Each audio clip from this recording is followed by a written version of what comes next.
एक गांव में गोपी नाम का आदमी था। वो एक रेलवे स्टेशन पर काम किया करता था। सब कुछ सही चल रहा था। फिर एक दिन उसे काम से लौटने में देर हो जाती है। बाहर बारिश होने की वजह से उसे कोई रिक्शे वाला भी दिखाई नहीं मिलता।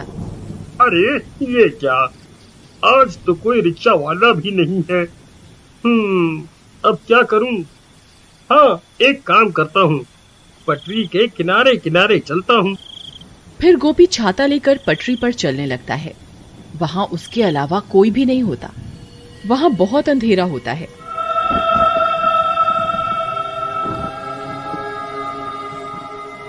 हे भगवान, यहाँ तो बहुत अंधेरा है। कहीं मैंने इस रास्ते से आकर कोई गलती तो नहीं कर दी? तभी पीछे से कोई उसका नाम पुकारता है, गोपी गोपी। अरे मर गए रे, यहाँ तो कोई भी नहीं है। फिर पीछे से मेरा नाम कौन पुकार रहा है? क्या करूं? फिर गोपी पीछे मुड़कर देखता है तो वहाँ कोई भी नहीं होता।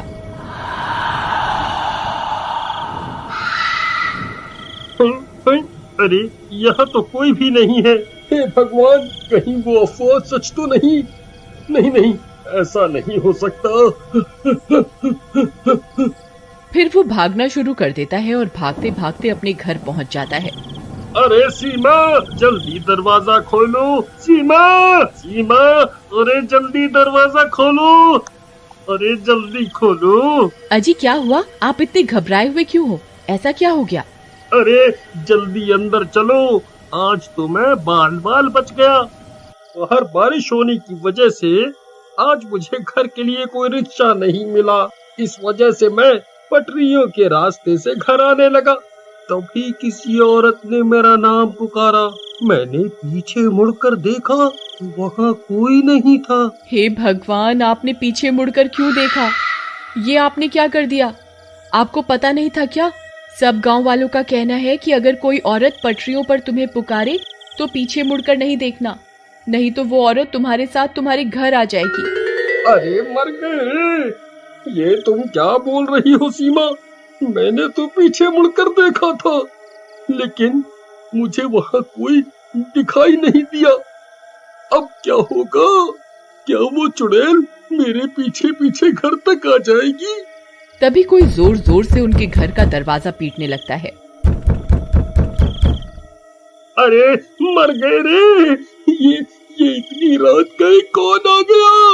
हाय रे, कहीं वो चुड़ैल तो नहीं आ गई? सीमा, तुम जाकर देखो ना, कौन है? फिर सीमा दरवाजा खोलने जाती है। फिर जैसे ही सीमा दरवाजा खोलती है तो उसे वहाँ कोई दिखाई नहीं देता। अरे यहाँ तो कोई भी नहीं है। फिर सीमा दरवाजा बंद कर देती है और कमरे की ओर जाने लगती है कि तभी फिर से कोई दरवाजा खटखटाता है। अरे अब फिर से कौन आ गया? अभी तो कोई भी नहीं था। सीमा फिर से दरवाजा खोलती है लेकिन बाहर कोई भी नहीं होता। लगता है कोई बच्चा शरारत कर रहा है। फिर सीमा दरवाजा बंद कर लेती है, लेकिन बाहर कोई गोपी का इंतजार कर रहा होता है। उसे इंतजार होता है गोपी का। अरे सीमा, लगता है कोई शरारत कर रहा है। तभी फिर से दरवाजे पर दस्तक होती है। सीमा, इस बार मैं जाता हूँ, तुम यहीं रुको। अभी इन बच्चों को सबक सिखाता हूँ।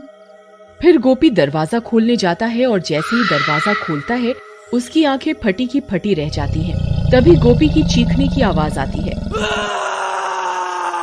अजी अजी क्या हुआ? आप ठीक तो है ना? फिर सीमा भागते हुए दरवाजे पर जाती है, लेकिन गोपी का कोई नामो निशान नहीं होता। हे भगवान, ये कहाँ चले गए? तभी एक गांव वाला सीमा के घर के पास भागता हुआ आता है। अरे सीमा बहन, अनर्थ हो गया। तुम्हारे घर एक औरत सफेद साड़ी में आई और गोपी भाई को घसीटते हुए अपने साथ पटरियों की तरफ ले गई। लेकिन ये कैसे हो सकता है? भला एक औरत इन्हें कैसे घसीट सकती है? अरे बहना, वह कोई आम औरत नहीं थी, उसके पैर उल्टे थे। वो वही चुड़ैल थी जिसे लोगों ने अक्सर पटरियों पर चलते हुए देखा है।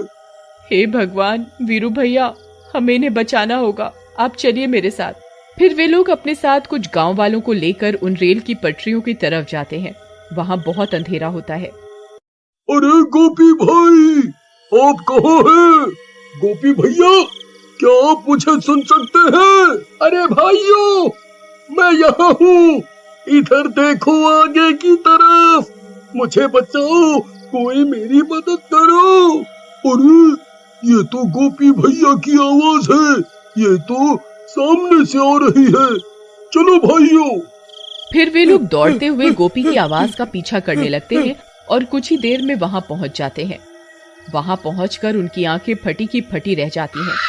चुड़ैल ने गोपी को रेल की पटरियों के बीच गाड़ रखा होता है।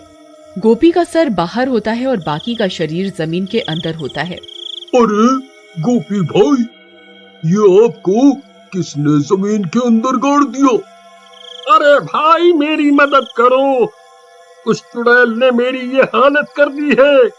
वो यहीं आसपास ही है, जल्दी से मुझे बाहर निकालो। कहीं कोई ट्रेन आ गई तो मैं नहीं बचूंगा। फिर कुछ गांव वाले गोपी का सर पकड़कर उसे बाहर खींचने की कोशिश करने लगते हैं। आई मम्मी, आई, अरे नास मिटो, ये क्या कर रहे हो? मेरी गर्दन धड़ से अलग करना चाहते हो क्या? आई आई। तभी डरावनी डरावनी आवाजें आने लगती हैं। अरे भाइयों, जल्दी मुझे यहाँ से निकालो, मैं उस चुड़ैल को महसूस कर सकता हूँ, वो यहीं कहीं है, जल्दी करो। तभी वो चुड़ैल वहाँ पहुँच जाती है। चुड़ैल को अपने सामने देखकर सबकी हालत खराब हो जाती है। अरे मर गए रे, ये तो वही पटरियों पर घूमने वाली चुड़ैल है। अब क्या करें? भाइयों, मैं तो कहता हूँ जल्दी से यहाँ से निकल लेते हैं, नहीं तो ये किसी को जिंदा नहीं छोड़ेगी। अरे कमबख्त, मुझे यहाँ अकेला छोड़कर जाने की बात कर रहा है, मेरा क्या होगा? नहीं नहीं, मैं इन्हें अकेला छोड़कर कहीं नहीं जाऊंगी। तभी उन्हें ट्रेन की सायरन की आवाज आती है। आई मम्मी, ये तो ट्रेन की आवाज है भाई। अरे मर गया रे, अब मैं नहीं बचूंगा। अरे अरे गाँव वालों, जल्दी मुझे यहाँ से निकालो। फिर जैसे ही गांव वाले गोपी को फिर से निकालने की कोशिश करते हैं, चुड़ैल गुर्राने लगती है। अरे भागो रे, ये चुड़ैल अब हमें नहीं छोड़ेगी, भागो। फिर वे सब गांव वाले पटरी से दूर भाग जाते हैं। ट्रेन की आवाज भी अब तेज हो जाती है।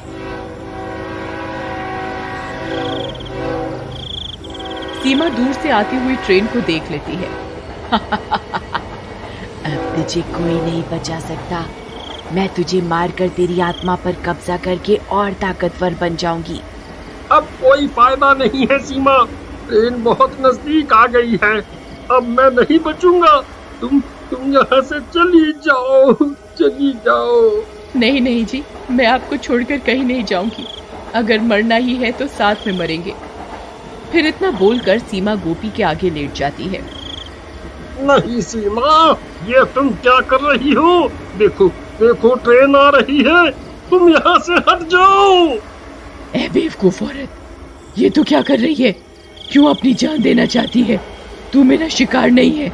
सिर्फ तेरे पति ने मेरी आवाज सुनी थी और मुझे पलट कर देखा था। सिर्फ ये मेरा शिकार है। तू इसकी वजह से अपनी जान क्यों दे रही है? चुड़ैल जी, ये मेरे पति हैं, मैं इनके बिना नहीं जीना चाहती। तभी वो ट्रेन और भी नजदीक आ जाती है। लेकिन सीमा का प्यार देखकर चुड़ैल का मन बदल जाता है। उसे भी अपना गृहस्थ जीवन की याद आ जाती है। अरे भाइयों, वो देखो ट्रेन आ गई, अब ये लोगों को कोई नहीं बचा सकता। तभी वो चुड़ैल अपना हाथ उठाती है और अपनी शक्तियों से ट्रेन को रोकती है। अरे वाह वाह वाह वाह, सीमा, ट्रेन रुक गई, हम तो बच गए। तुम दोनों जा सकते हो, मैं तुम्हारी जान नहीं ले सकती। मेरा एक काम करना, यहाँ झाड़ियों में मेरी लाश पड़ी हुई है, उसका अंतिम संस्कार कर दो, इससे मुझे मुक्ति मिल जाएगी। फिर गांव वाले उस चुड़ैल की लाश ढूंढते हैं और उसका अंतिम संस्कार कर देते हैं। और उस दिन के बाद से उन रेल की पटरियों पर किसी औरत की आवाज सुनाई नहीं देती।